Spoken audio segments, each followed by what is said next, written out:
नमस्कार दोस्तों, आपका स्टडी लाइट यूट्यूब चैनल में एक बार फिर से स्वागत है।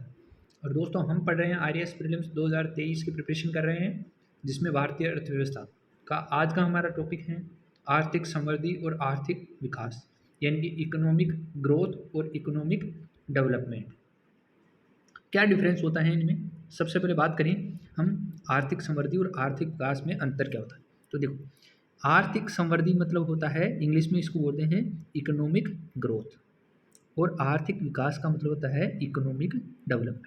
दोस्तों, यदि आपने मेरा पिछला लेक्चर देखा हो राष्ट्रीय आय, नेशनल इनकम वाला, तो उसमें हमने कई प्रकार की चीज़ें निकाली थी। जीडीपी,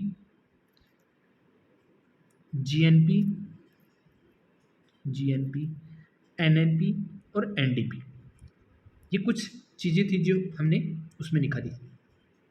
उनके आधार पर हम ये बता सकते हैं कि किसी देश में आर्थिक समृद्धि यानी इकोनॉमिक ग्रोथ है या नहीं है। लेकिन दोस्तों, उस आधार पे हम ये नहीं बता सकते कि क्या उस देश में आर्थिक विकास भी बढ़ रहा है क्या। कहने का मतलब है कि यदि मान लो किसी देश में जीडीपी बढ़ रही है, तो जीडीपी बढ़ने से क्या उस देश के लोगों का भी विकास हो, ये ज़रूरी है? नहीं, कोई ज़रूरी नहीं। यानी जीडीपी बढ़ने के बाद में भी यदि लोगों का विकास नहीं हो पा रहा है, तो इस प्रकार की जीडीपी बढ़ने का उस देश के लिए कोई फ़ायदेमंद नहीं है, क्योंकि जीडीपी बढ़ने से लोगों का विकास होना बहुत ज़रूरी है। ठीक है?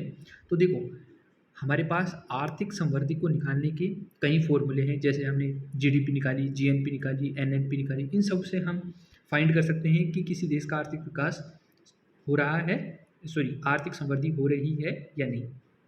लेकिन उस आधार पे हम आर्थिक विकास नहीं बता सकते। तो आर्थिक विकास को निकालने के लिए हम कई प्रकार के पैरामीटर यूज करते हैं, जैसे कि ह्यूमन डेवलपमेंट इंडेक्स, विश्व खुशहाली सूचकांक।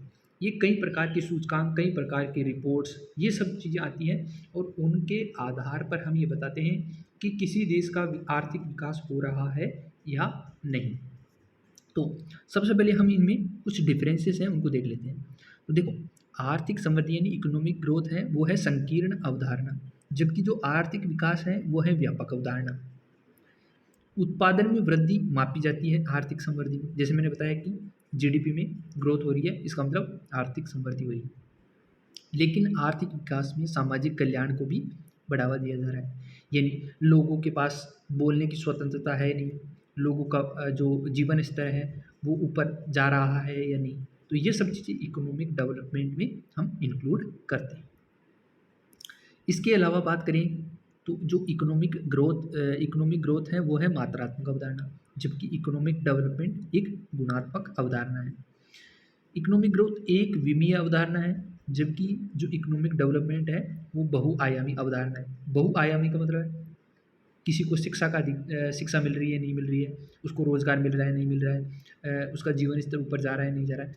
तो अलग अलग डायमेंशन से ये देखा जाता है कि उसका इकोनॉमिक डेवलपमेंट हो रहा है या नहीं। मापने में आसान है, क्योंकि हमारे पास कई फॉर्मूले हैं जिसे हम जीडीपी निकाल के बता सकते हैं। लेकिन जो इकोनॉमिक डेवलपमेंट है, जैसे कि आप कितने खुश हैं, तो कोई खुशी का कोई पैरामीटर नहीं है।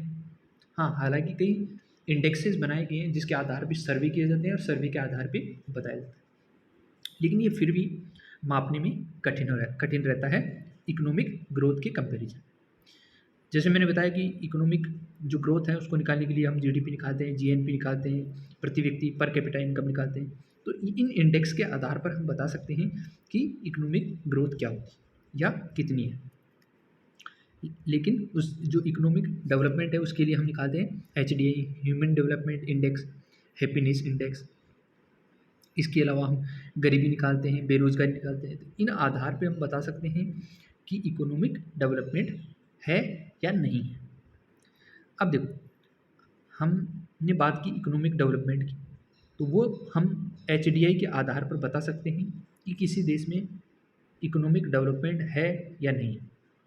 इसके लिए एक सूचकांक आता है जिसको बोलते हैं मानव विकास सूचकांक, एचडीआई, ह्यूमन डेवलपमेंट इंडेक्स। देखो, सबसे पहले आपको याद रखना है कि ये 1989 ईस्वी में पाकिस्तान के एक अर्थशास्त्री थे, इकोनॉमिस्ट थे, जिनका नाम था महबूब उल हक।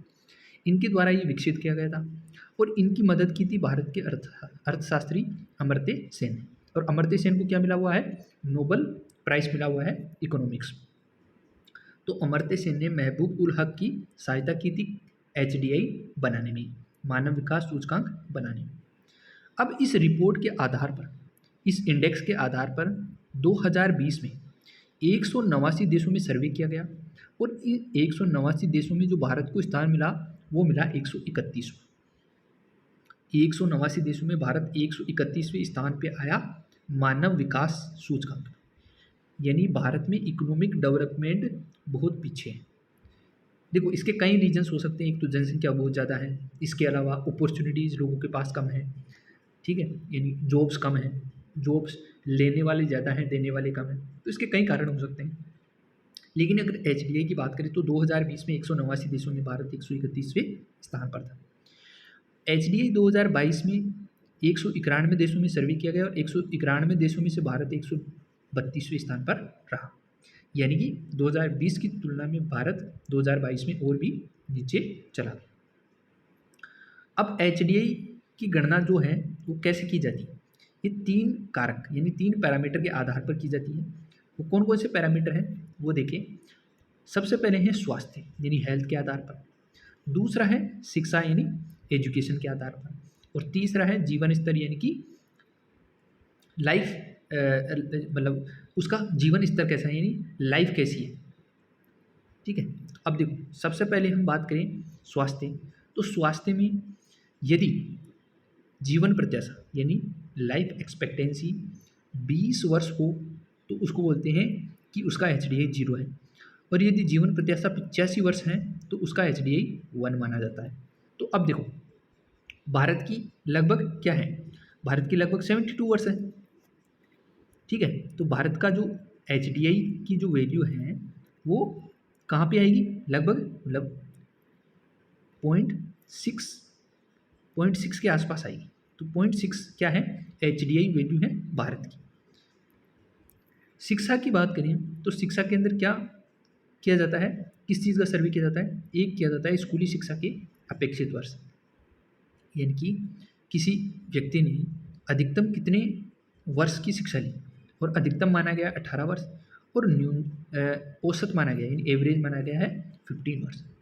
यानी कि यदि किसी देश के लोगों ने अधिकतम 18 वर्ष या 18 वर्ष से ज़्यादा की शिक्षा ली है तो उनका HDI जो है वो हाईएस्ट होगा यानी कि 1 होगा, और HDI अगर औसत अगर 15 वर्ष की लिए तो HDI कहीं 0 से 1 के बीच में होगा, ठीक है।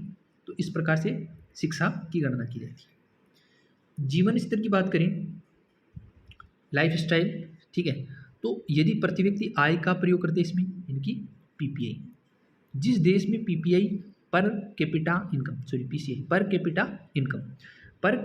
इनकम यदि ज़्यादा रहता है तो वहाँ के लोगों का जीवन स्तर ऊंचा रहता है, और जहाँ पे PCI कम रहता है वहाँ पे जीवन स्तर अच्छा नहीं रहता।